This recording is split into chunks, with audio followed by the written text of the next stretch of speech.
I think it's like hilariously fucked up. Right. Because I spoke at a meeting the other day and I was talking about how I was 15, 16, 17 years old at all the bars in Hollywood drinking.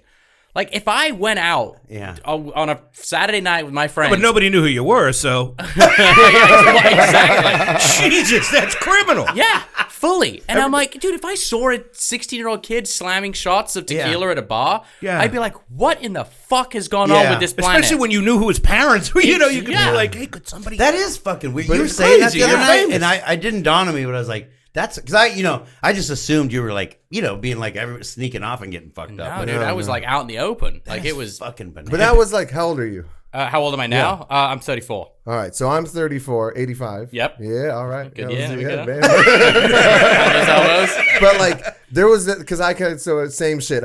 Teddy's, Yeah, where dude. like Teddy's was known for letting, if you were underage and you wanted to fucking party, that's where you would go. Yep. And then all those places like Cinespace, fucking LAX Sundays, like there was like a circuit of Joseph.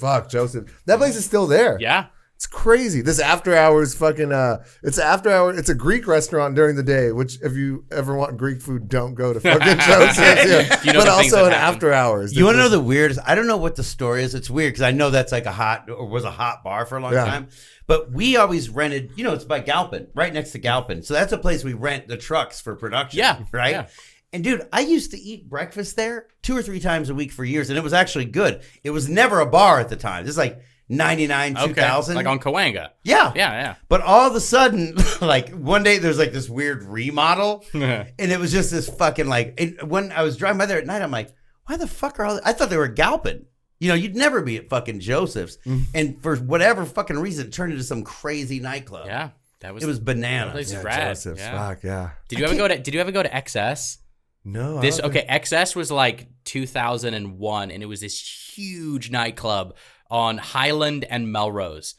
And it was like, it was pure debauchery. There was even like a sex dungeon there. No way. Yeah, there was like a full-on like S&M dungeon room at this nightclub. Like, dude, it was wild. Like, were you the only kid, Jack? Or was there other there was a small like cluster of like these Hollywood kids. Yeah, okay. That could get, I was definitely the youngest probably by a good 3 years. They were at least 18. Yeah. And I'd be like 15, 16, just making out with girls and getting wasted. Awesome. It's the golden years. That's amazing. Yeah. But it's fucked up though. Like, I'm as a child. Yeah, it's fucking terrible. It is.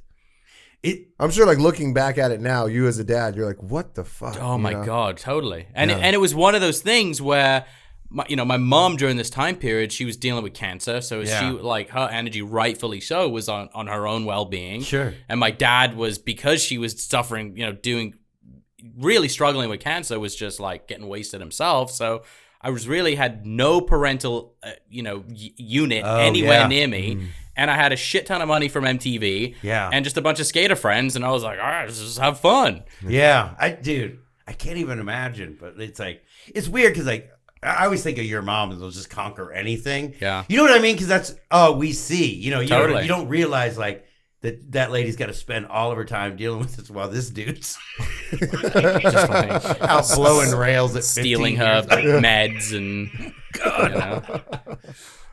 Is that how you started with the opiates? Was stealing them from somebody No, else? actually I started on the opiates because I broke my elbow. Oh. And classic, the early 2000s doctor, here's 90, I think Norcos they gave me. And I was like, sweet.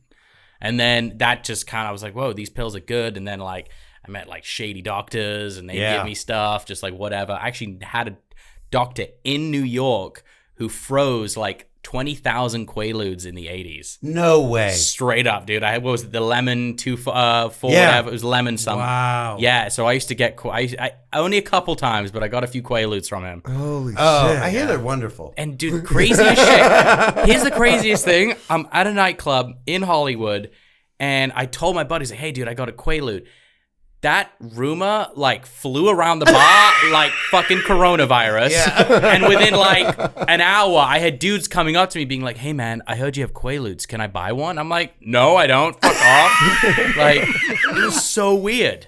Dude. What are they like? I'd never done one at home, and I haven't. It's before our time. Okay, so admittedly, when I took it, I was always drunk. So Yeah. it just made me like, I never took it like sober to really be able to Get the effects, quantify like what this really is. I would just take it when I was fucked up, and it just made me a whole lot more fucked up. right. So Got that's it. the only thing I can really gauge it at, is that it just really shot things over Yeah. the hill. Quaaludes fuck you up. Yeah. Got it. There you go. Understood. I've never well taken noted. them. Somebody told me a Mandrex was like a Quaalude. Yeah. Like it's I heard that, similar, yes. but I haven't Yeah. taken that either. Yeah. What's the worst worst or funniest what's the worst drug experience you've ever had?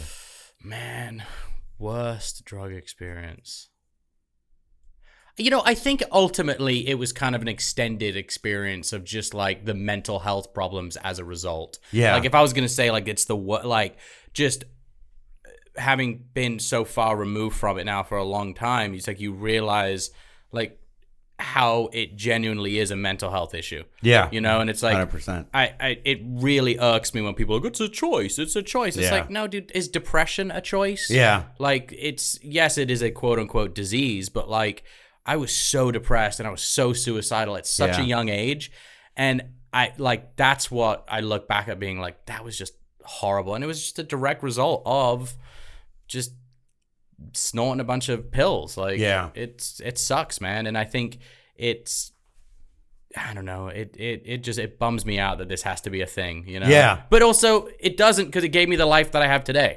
So Well, it's a double-edged sword. I always think that because it's very fascinating. Like you got sober. It was like less than 2 years after that you got really into the rock climbing, and right? Yeah. I 'Cause got sober at 17 and started climbing and adventuring at like 19. Yeah, because it was like, and it was a crazy fucking transition to watch because you just the weight just poured off of you, Yeah. and you got into shape. But I really like that because like when somebody's all of a sudden you're doing something that's great for your mental health, and you become kind of a mountain man, frankly. Yeah, you a little bit. Like, especially for like because you're like he's like you, like a city fucking kid. Yeah. Like, he's grown up in the city, you know, like Mean concrete. streets of Beverly Hills, dude. We'll cut you.